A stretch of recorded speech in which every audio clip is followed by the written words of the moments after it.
gracias por la invitación y, bueno, precisamente el sargento Escura es por lo que lo cogemos, quizá. Bueno, lo primero que presento, soy Javi Sotoca, soy residente de tercer año de San Pau y vengo a contaros un poquito mi idea de cómo es la neurología y de por qué es así. Creo que estas palabras seguramente ya se habrán repetido durante toda la tarde, por lo menos el rato que he estado yo seguro que sí, pero son las palabras que a mí me salen y cuando yo lo he preguntado más o menos son la misma idea que tenemos todos los compañeros. ¿Por qué apasionante? Bueno, porque yo creo que la neurología es una de esas ciencias ocultas, de esas cosas que nadie sabe, que a todo el mundo le asusta, que nadie tiene claro, y el tener la sensación de que por lo menos sabes un poquito de ello te da una sensación de satisfacción y de bienestar importante.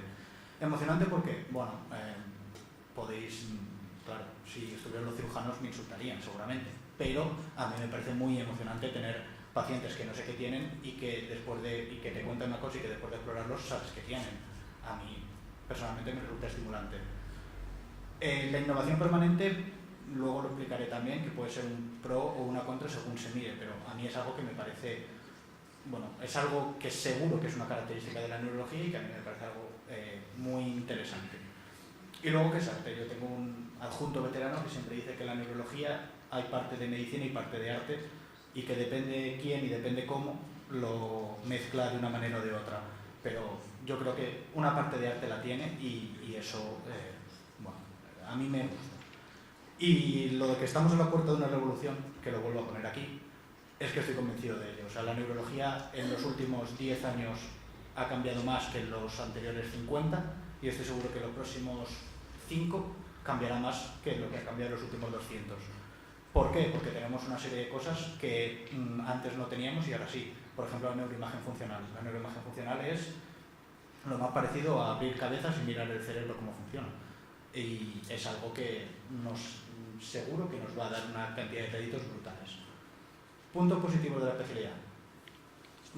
Para mí, y dejando aparte la pediatría y la medicina interna, que son las dos especialidades más generalistas, o las especialidades generalistas, para mí es la especialidad con una semiología más atractiva y completa, sin duda. O sea, al final no hay cardiólogos, ¿no? Al final los cardiólogos es me duele el pecho, me ahogo, ya está, punto. La neurología es mucho más completo, es mucho más complejo, la cantidad de signos y de síntomas es infinita y puedes no acabarla nunca. Y el ser capaz de hacer un diagnóstico por una historia clínica y una exploración fundamentalmente, que luego te acabas apoyando en la prueba diagnóstica, por supuesto, pero que la mayoría de las veces ni siquiera a lo mejor podría hacer falta, eso muy pocas especialidades la tienen y me parece que es algo importante.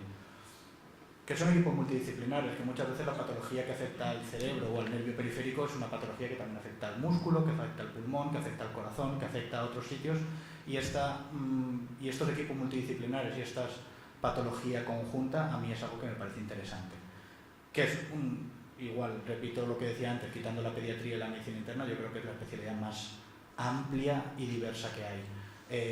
Tienes la posibilidad de ver pacientes tanto ingresados como ambulatorios. La mayoría son ambulatorios, pero también vemos mucho paciente ingresado. Tienes un paciente agudo, claramente agudo, y tienes un paciente crónico mantenido. Tienes urgencias en las que tienes que correr, en las que tienes que ser proactivo y tienes que hacer cosas ya. Y también tienes el paciente que tienes que dejar pasar el tiempo y ver cómo evoluciona. Y todo esto hace que sea una variabilidad de paciente y de patología que no creo que la tengan todas las especialidades. Hay una serie de técnicas y de pruebas que son propias, o bien sea la realización o bien sea la exploración, o sea, la realización o la valoración de ellas, que también yo creo que es interesante que sea así, como son el electromiograma, el electroencefalograma, la neurosonología. Todo esto son pruebas que predominantemente hacemos los neurólogos, predominantemente interpretamos los neurólogos, y que el poder tener esta parcelita nuestra también está bien. Y luego que es como decía antes, es una especialidad que va cambiando constantemente. Tienes que estar permanentemente actualizado, que es algo que a mí me parece muy estimulante. Es decir, el que nunca llegues a saber todo de algo hablo de una patología, si te das cuenta, ni siquiera de un campo. Es algo que a mí me estimula. A mí me estimula a estar permanentemente estudiando, permanentemente actualizándote, viendo qué hacen otros o qué no hacen, para ver qué haces tú o qué no haces y a lo mejor deberías hacer. Y esto en la neurología pasa constantemente. Cada semana o cada mes hay nuevos artículos que cambian la forma de hacer las cosas. El ejemplo más claro, hace un mes han salido 3 ensayos clínicos que demuestran que el endovascular, dentro del ictus, el tratamiento endovascular mejora el pronóstico, seguro ya.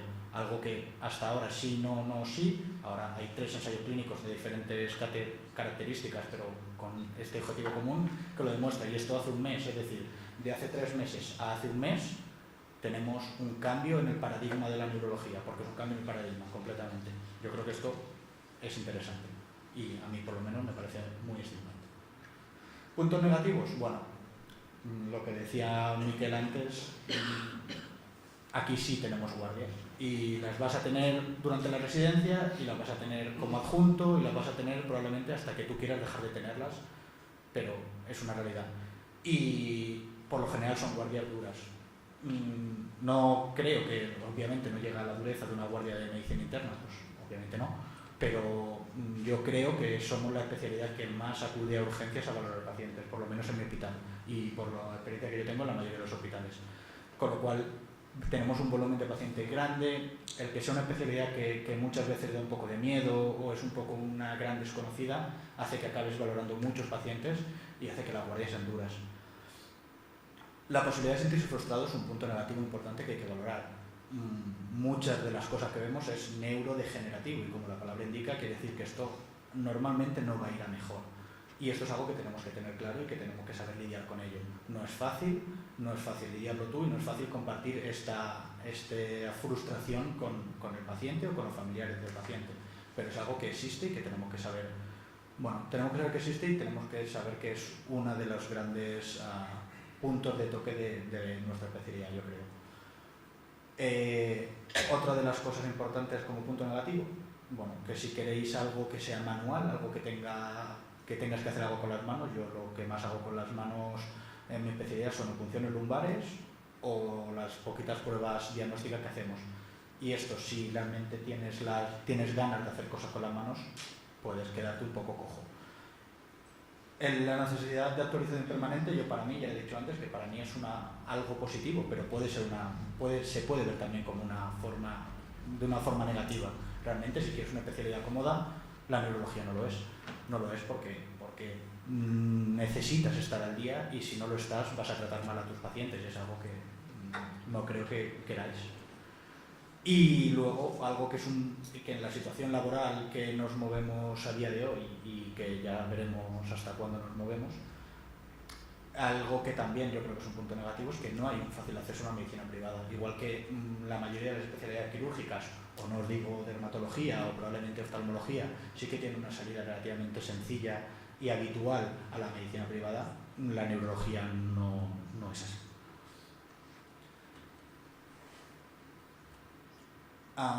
Las rotaciones que se hacen habitualmente, el primer año es fuera del servicio completo o casi completo, con las diferentes rotaciones que se hagan en cada sitio. Hay unas cuantas que suelen ser comunes, como son medicina interna, cardiología o psiquiatría, y luego también hay otras que dependen un poco de dónde. Esto es algo que hay que valorar y que preguntar, pero probablemente tampoco sea algo que vaya a determinar vuestra decisión de si sí o si no hacerlo en ese sitio. Y luego, fuera del servicio, también se hacen en especialidades complementarias, como puede ser neurocirugía, como puede ser neuroradiología, como puede ser neuropediatría, o depende de los hospitales, depende de cómo esté organizado, también neurofisiología. Luego, dentro de la especialidad, hay una rotación grande, importante y necesaria por la parte de neurología vascular. ¿Por qué? Porque es la más prevalente, porque es la más incidente y porque es algo que tienes que manejar, y porque en las guardias el 80% de la patología que vas a ver, o más, es vascular, necesitas aprenderlo, necesitas manejarlo, y es de las cosas que necesita una actuación rápida y decisiva, ¿no? Si tú tienes un ictus que tienes que tratar, tienes que saberlo ya y tienes que saber lo que estás tratando y lo que estás viendo.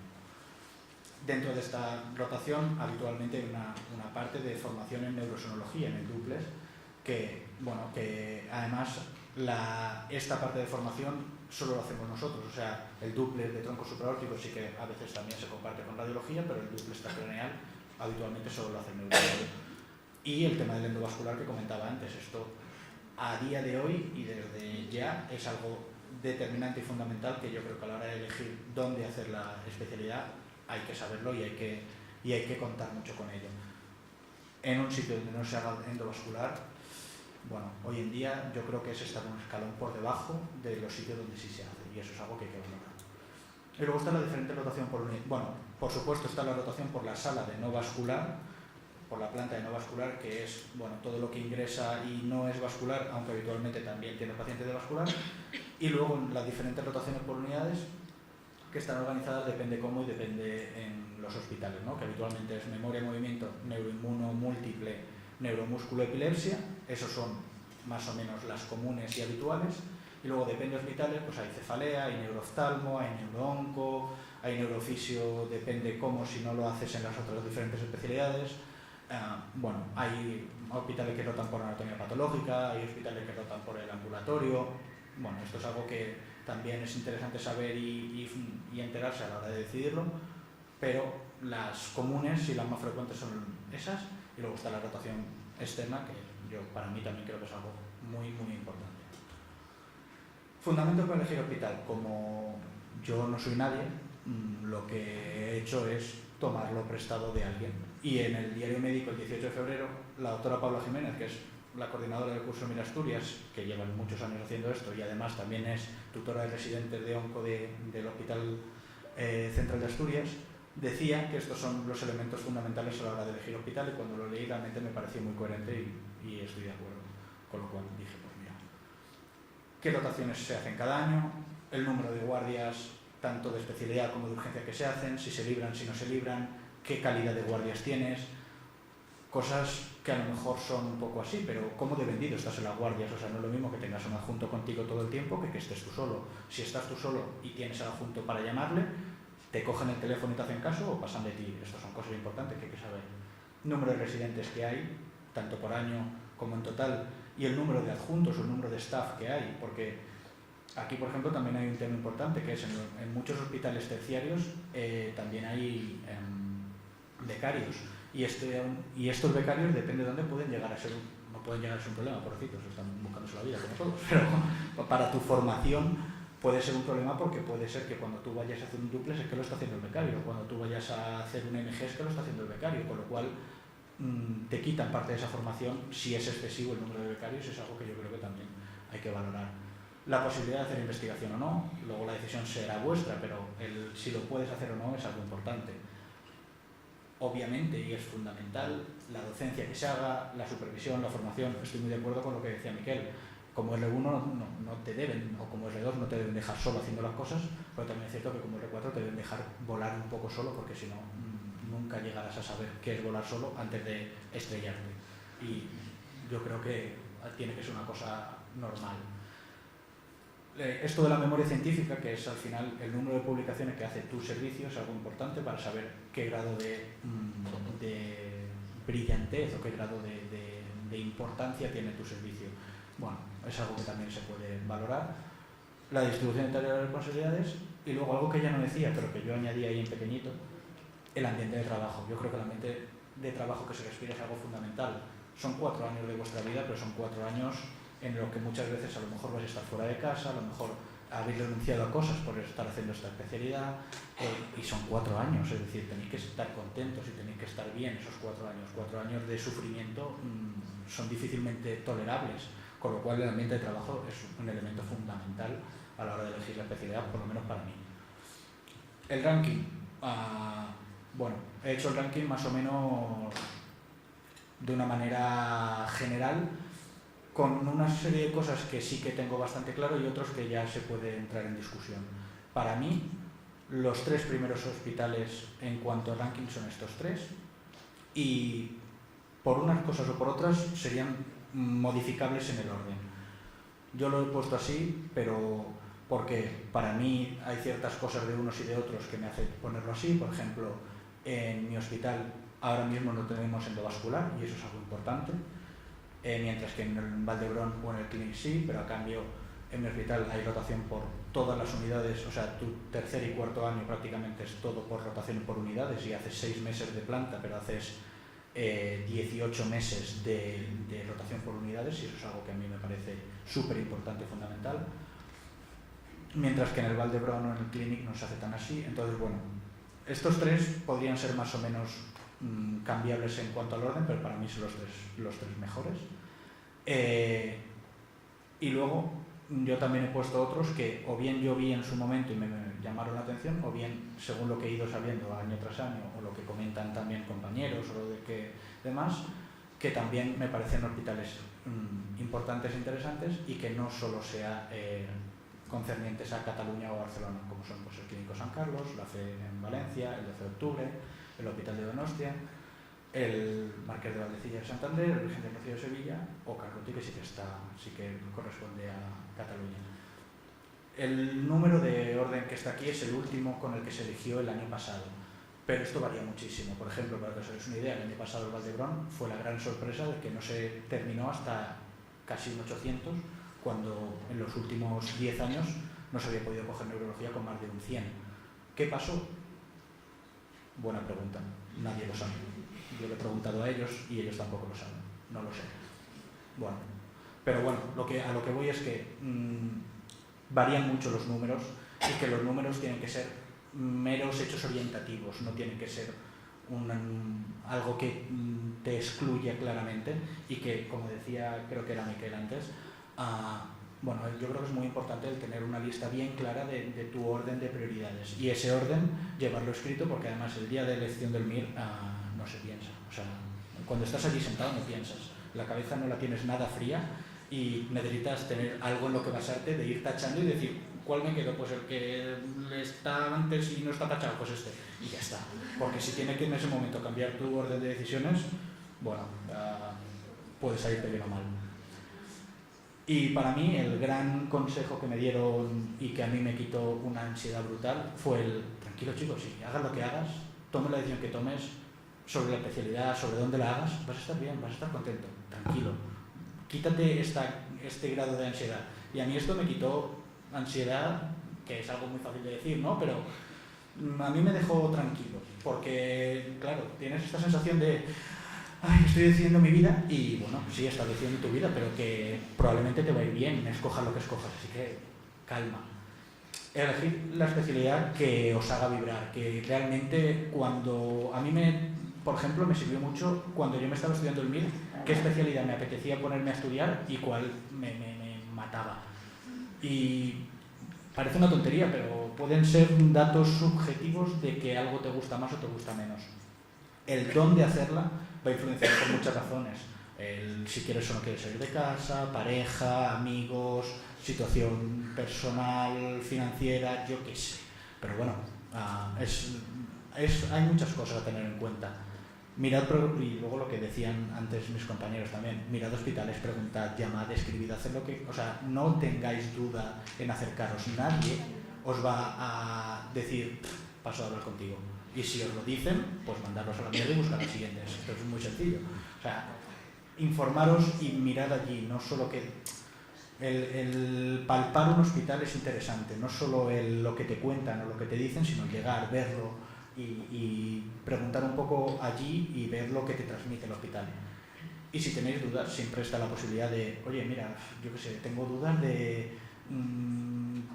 seré seguro que me quiero ir a Madrid a hacer neuro y tengo dudas entre el Clínico y el 12 y el Marañón. Bueno, pues pedir ir 3 días como si fuerais estudiantes. Seguramente ninguno os va a decir que no, porque no vais a molestar normalmente. Y os puede dar mucha información, de si realmente es lo que queréis hacer y dónde queréis estar. Y esto yo no lo llegué a hacer, pero yo tengo compañeros que lo hicieron y que realmente les aclararon muchas dudas. Plantearoslo si tenéis realmente muchas dudas. Y bueno, y nada más, muchas gracias y mucha suerte en la elección.